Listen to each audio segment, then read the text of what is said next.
Bayangkan teman-teman bangun di pagi hari, mengambil ponsel, dan membuka media sosial untuk sekedar mengecek. Namun, satu notifikasi membawa Anda ke hal yang lain. Tak terasa setengah jam berlalu, pagi Anda dimulai dengan perasaan gelisah, lelah, dan terburu-buru. Mengapa kita merasa hal seperti ini? Itulah pengalaman yang banyak dari kita alami setiap hari. Tapi ini bukan suatu hal yang kebetulan. Seperti yang dikupas dalam film dokumenter The Social Dilemma, perangkat di tangan kita dirancang untuk satu hal, yaitu mencuri perhatian kita sepanjang waktu. Tristan Harris, seorang mantan desainer etika di Google, berkata, "If you are not paying for the product, you want the product." Ini adalah mengingat bahwa perhatian kita adalah komoditas yang diperdagangkan oleh perusahaan teknologi dan kita sering tidak menyadarinya.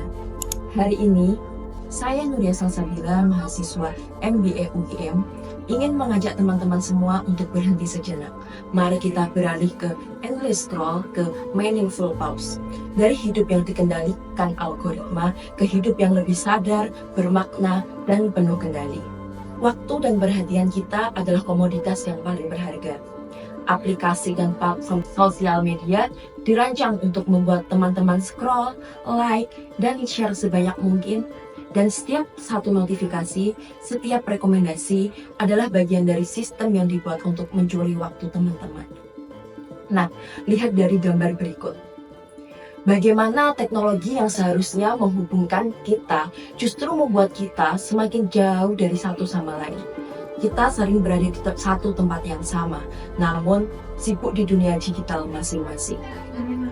Dan bayangkan dari data ini, setiap hari rata-rata orang di Indonesia menghabiskan 3 jam 11 menit hanya untuk menggunakan sosial media. Itu lebih lama dari waktu yang kita gunakan untuk menonton televisi, mendengarkan musik, atau membaca berita. Jika kita akumulasikan, dari 47 hari per tahun hanya untuk scroll ponsel kita. Dan dari data ini membantu kita melihat bahwa kenyataan waktu yang kita habiskan pada sosial media kini menjadi bagian besar dari hidup kita. Padahal kita seringkali tidak menyadari seberapa banyak kita kehilangan waktu untuk keluarga, untuk teman, pekerjaan, atau refleksi diri untuk sendiri. Dan apa dampaknya? Data dari American Psychological Association menunjukkan bahwa 56% pengguna media sosial merasa cemas jika mereka tidak memeriksa akun mereka secara teratur dan dapat memicu fenomena fear of missing out dan sering disebutnya itu FOMO yang sekarang mungkin banyak terjadi di kalangan muda. Ini bukan sekedar soal waktu, tetapi kualitas hidup. Setiap menit yang kita habiskan dalam dunia digital adalah menit yang kita ambil dari dunia nyata, seperti hubungan, pengalaman, dan kebahagiaan kita yang sebenarnya. Saya akan menceritakan sedikit pengalaman saya. Saya pernah di titik di mana media sosial benar-benar mengendalikan hidup saya. Setiap pagi dimulai dengan scrolling Instagram, siang saat istirahat saya membuka Twitter, dan sebelum tidur saya menonton video di TikTok. Awalnya saya berpikir ini hanya cara untuk saya tetap berkoneksi. Tapi tanpa sadar, saya sedang membandingkan hidup saya dengan hidup orang lain. Saat itu, saya bisa dikatakan terkenal FOMO. Saya merasa bahwa semua orang yang menjalani hidup itu lebih menyenangkan, lebih sukses, dan lebih menarik dibandingkan hidup saya. Setiap kali saya melihat teman-teman yang mengunggah sesuatu yang baru seperti promosi kerja, jalan-jalan ke luar negeri, atau momen hangout bersama teman-temannya, pikiran saya dipenuhi dengan pertanyaan, kenapa aku nggak ada di sana? Kenapa aku nggak bisa seperti mereka? Mungkin teman-teman di sini juga pernah merasakan hal yang sama. Dan itu tidak berhenti di situ saja. Rasa tidak percaya diri pun mulai muncul. Saya mulai membandingkan fisik saya dengan influencer di Instagram yang tampaknya selalu punya kulit yang mulus, tubuh yang ideal, dan pakaian yang sempurna. Tanpa sadar, saya merasa diri saya tidak cukup menarik dan tidak cukup pintar, bahkan tidak cukup sukses. Dari pengalaman itu, saya belajar bahwa Media sosial adalah alat. Ia bisa membawa manfaat, tetapi juga bisa menjadi sumber kehancuran mental jika tidak digunakan dengan bijak. FOMO dan rasa tidak percaya diri yang saya alami bukan datang dari media sosial itu sendiri, tetapi dari bagaimana saya menggunakannya dan memaknai apa yang saya lihat. Hari ini, saya masih tetap menggunakan media sosial, tetapi dengan cara yang berbeda. 1. Saya membatasi waktu penggunaan. Dalam Journal of Social and Clinical Psychology menunjukkan bahwa mengurangi waktu media sosial hingga 30 menit per hari akan menurunkan tingkat depresi hingga 35%. Saya menetapkan aturan ketat hanya 1 jam sehari untuk media sosial dan saya tidak pernah membukanya sebelum tidur.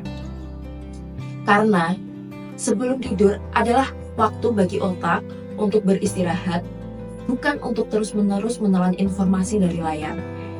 Jika saya menghabiskan waktu tersebut dengan scroll media sosial, pikiran saya penuh dengan stimulasi berlebihan dan akhirnya saya sulit tidur. Apa yang saya lakukan?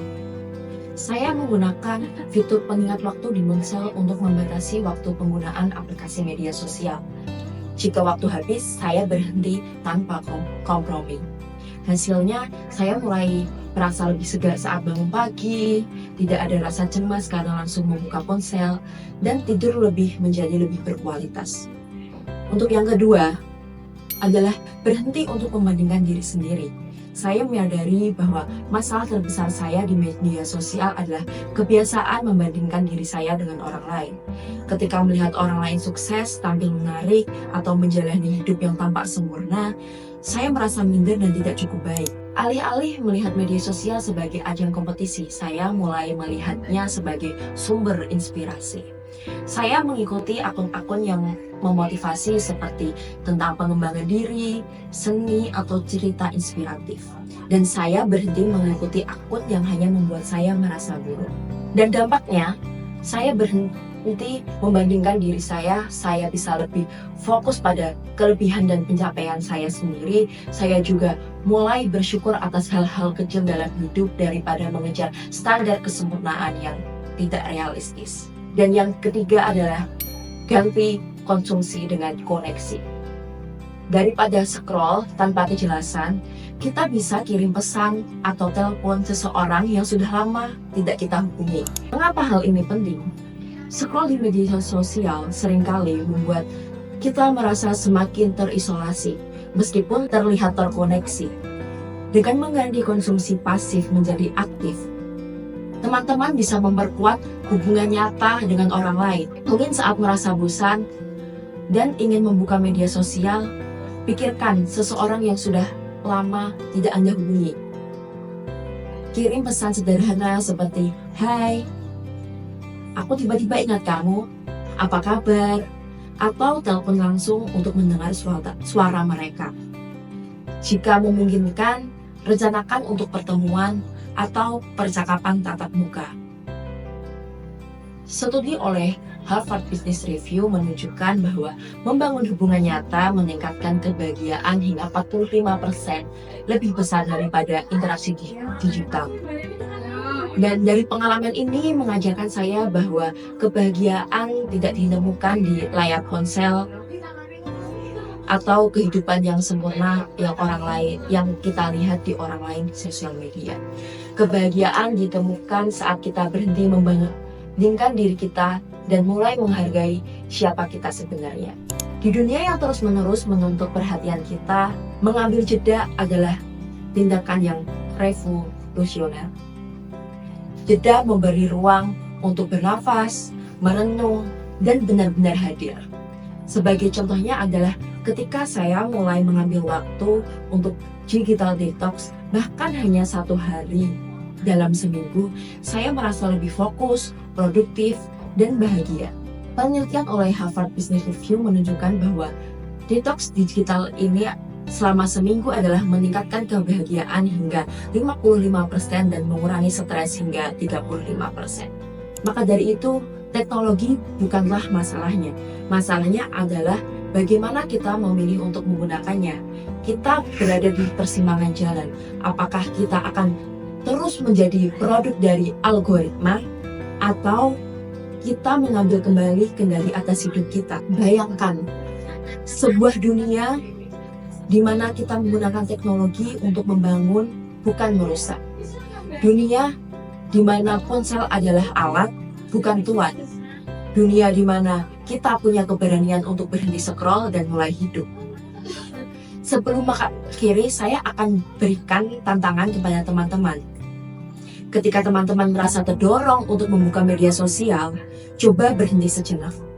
Tanyakan pada diri Anda sendiri, apakah ini akan membantu saya atau hanya menghabiskan waktu saya? Mari kita memilih untuk jeda yang berarti, karena di dunia yang terus-menerus menuntut perhatian kita, sebuah jeda kecil bisa menjadi langkah pertama untuk hidup yang lebih sadar.